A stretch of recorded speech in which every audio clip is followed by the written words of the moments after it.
La tour de l'horloge que vous avez devant vous fut l'objet d'une rancœur villageoise considérable.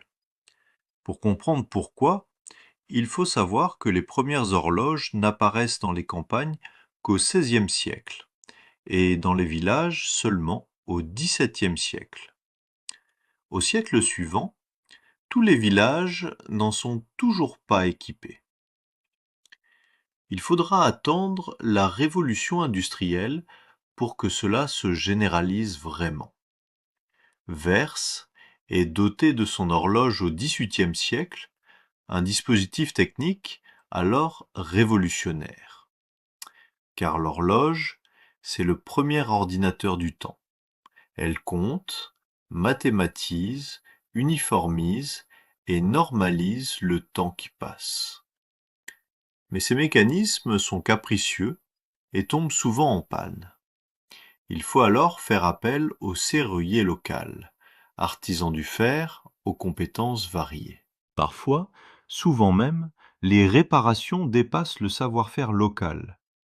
Des horlogers itinérants circulent dans le royaume pour pallier ces difficultés, mais leur service coûte très cher à la collectivité.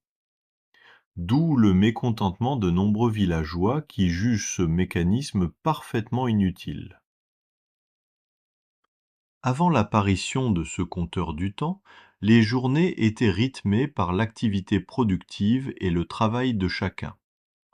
Les tarifs des journées de travail, parfois affichés sur la porte de l'église, nous apprennent que lors des moissons, moissonneurs et lieuses de gerbes commençaient au lever du jour et finissaient un peu avant la tombée de la nuit.